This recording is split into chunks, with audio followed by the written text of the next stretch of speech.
ಫೇಸ್ಬುಕ್ನಲ್ಲಿ ಪ್ರಚೋದನಕಾರಿ post share ಆರೋಪದ ಅಡಿ ಶರಣ್ ಪಂಪ್ವೇಲ್ ಪೊಲೀಸ್ ವಶಕ್ಕೆ ಪಡೆದಿದ್ದಾರೆ. ಮಂಗಳೂರಿನ ಕದ್ರಿ ಠಾಣೆ ಪೊಲೀಸರು ವಿಶ್ವ ಹಿಂದೂ ಪರಿಷತ್ನ ಶರಣ್ ಪಂಪ್ವೇಲ್ ಅವರನ್ನ ವಶಕ್ಕೆ ಪಡೆದಿದ್ದಾರೆ.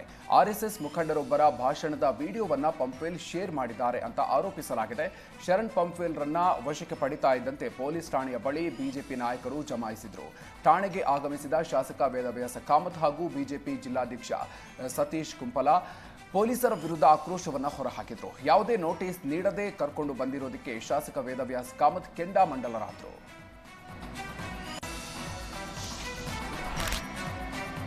ದರ್ಶನ್ ಗ್ಯಾಂಗ್ನಿಂದ ರೇಣುಕಾಸ್ವಾಮಿ ಕೊಲೆ ಪ್ರಕರಣದ ಸಂಬಂಧ ಇವತ್ತು ದೋಷಾರೋಪಣೆ ಪಟ್ಟಿ ಸಲ್ಲಿಸಬೇಕಾಗಿತ್ತು. ಆದರೆ ಸೆಷನ್ಸ್ ಕೋರ್ಟ್ ವಿಚಾರಣೆಗೆ 17 ಆರೋಪಿಗಳಲ್ಲಿ 15 ಮಂದಿ ಮಾತ್ರ ಹಾಜರಾಗಿದ್ರು. ಹೀಗಾಗಿ ವಿಚಾರಣೆಯನ್ನ ನವೆಂಬರ್ 3ಕ್ಕೆ ಮುಂದೂಡಿಕೆ ಮಾಡಲಾಗಿದೆ. ನವೆಂಬರ್ 3ಕ್ಕೆ ಎಲ್ಲ ಆರೋಪಿಗಳು ಹಾಜರಾಗಬೇಕು ಅಂತ ಕೋರ್ಟ್ ಸೂಚಿಸಿದೆ. ವಿಡಿಯೋ ಕಾನ್ಫರೆನ್ಸ್ ದರ್ಶನ್, ಪವಿತ್ರ ಗೌಡ ಸೇರಿದಂತೆ 7 ಆರೋಪಿಗಳು ವಿಚಾರಣೆಗೆ ಹಾಜರಾಗಿದ್ರು. ಇನ್ನು ಆರೋಪಿಗಳಾದ ಕೇಶವಮೂರ್ತಿ ಹಾಗೂ ನಿಖಿಲ್ ನಾಯ್ಕ್ ವಿಚಾರಣೆಗೆ ಗೈರಾಗಿದ್ರು. ವಿಚಾರಣೆಗೆ ಗೈರಾದ ಆರೋಪಿಗಳಿಗೆ ಸೆಷನ್ಸ್ ಕೋರ್ಟ್ ಜಡ್ಜ್ ಎಚ್ಚರಿಕೆ ಕೊಟ್ಟಿದ್ದಾರೆ. ಇನ್ನು ನವೆಂಬರ್ 3ನೇ ತಾರೀಕು ಆರೋಪಿಗಳು ವಿಚಾರಣೆಗೆ ಬರದಿದ್ದಲ್ಲಿ ಬಂಧಿಸಬೇಕಾಗತ್ತೆ. ಜಾಮೀನಿನ ಮೇಲೆ ಇರುವ ಆರೋಪಿಗಳು ಖುದ್ದು ಹಾಜರಾಗಬೇಕು ಅಂತ ಸೆಷನ್ಸ್ ಕೋರ್ಟ್ ಜಡ್ಜ್ ವಾರ್ನ್ ನೀಡಿದ್ರು. ಇನ್ನು ಕೋರ್ಟ್ ವಿಚಾರಣೆಗೆ ಹಾಜರಾಗದೇ ಇದ್ರೆ ಜಾಮೀನು ರಹಿತ ವಾರೆಂಟ್ ಜಾರಿ ಮಾಡ್ತೀವಿ, ನೀವು ಎಲ್ಲಿರ್ತೀರೋ ಅಲ್ಲಿಗೆ ಬಂದು ಅರೆಸ್ಟ್ ಮಾಡಲಾಗುತ್ತೆ ಅಂತ ಆರೋಪಿಗಳಿಗೆ ಕೋರ್ಟ್ ಎಚ್ಚರಿಕೆ ಕೊಟ್ಟಿದೆ. ಹಾಸನ ಜಿಲ್ಲಾಧಿಕಾರಿ ಹಾಗೂ ವಕೀಲರ ನಡುವಿನ ಸಂಘರ್ಷ ಜೋರಾಗಿತ್ತು. ಹಾಸನ ಡಿಸಿ ಕಚೇರಿ ಬಳಿ ಜ್ಞಾನಪ್ರಕಾಶ ಸ್ವಾಮೀಜಿ ವಿರುದ್ಧ ನಿನ್ನೆ ಪ್ರತಿಭಟನೆಗೆ ವಕೀಲರು ಆಗಮಿಸಿದ್ರು. ವಕೀಲರ ಮನವಿಯನ್ನ ಡಿಸಿ ಸ್ವೀಕರಿಸದೆ ಅವಮಾನಿಸಿದ್ದಾರೆ ಅನ್ನೋ ಆರೋಪ ಕೇಳಿಬಂದಿತ್ತು.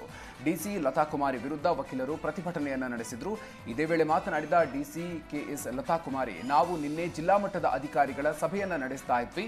ಅಲ್ಲಿ ಪ್ರತಿ ಅಧಿಕಾರಿಗಳ ಸಮಯವೂ ಮುಖ್ಯ ಆಗಿತ್ತು. ವಕೀಲರ ಮನವಿಯನ್ನ ನಮ್ಮ ಎಡಿಸಿ ಸ್ವೀಕರಿಸಿದ್ರು. ಅದರ ನಡುವೆಯೂ ಏಕಾಏಕಿ ಅಸಮಾಧಾನ ನಮಗೂ ಶಾಕ್ ತಂದಿದೆ ಅಂತ ಜಿಲ್ಲಾಧಿಕಾರಿ ಕೆಎಸ್ ಲತಾಕುಮಾರಿ ಹೇಳಿದ್ದಾರೆ. ಅವರು ಯಾವ ಕಾರಣಕ್ಕೆ ಪ್ರತಿಭಟನೆ ಮಾಡ್ತಾ ಇರೋದೇ ಅನ್ನೋದೇ ನಮಗೆ ಗೊಂದಲ ಆಗಿದೆ. ಫಸ್ಟ್ ಆಫ್ ಆಲ್ ಅವರು ಏನು ನಿನ್ನೆ ಅವರು ತಮ್ಮ ಅಸಮಾಧಾನವನ್ನು ವ್ಯಕ್ತಪಡಿಸಿದ್ದಾರೆ. ಒಂದು ಸ್ಪಷ್ಟತೆಯೂ ನಮಗೆ ಅಲ್ಲಿ ಕಂಡು ಬಂದಿಲ್ಲ.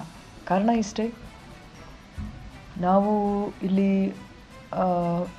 SCPTSP ಸಭೆನ ಒಂದು 50 ಜನ, ಅದಕ್ಕಿಂತ ಹೆಚ್ಚಿನ ಜಿಲ್ಲಾ ಮಟ್ಟದ ಅಧಿಕಾರಿಗಳ ಜೊತೆಯಲ್ಲಿ ರಿವ್ಯೂ ನಡೀತಾ ಇತ್ತು. ಆದಾಗ್ಯೂ ಹೊರಗಡೆಗೆ 16 ಜನ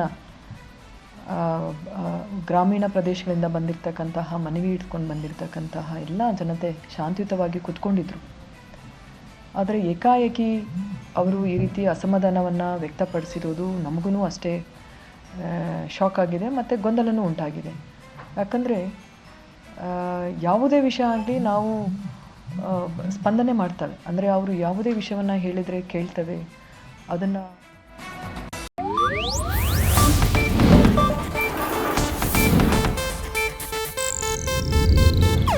ಇದು ಏಷ್ಯಾನೆಟ್ ನ್ಯೂಸ್ ನೆಟ್ವರ್ಕ್ ಪ್ರಸ್ತುತಿ.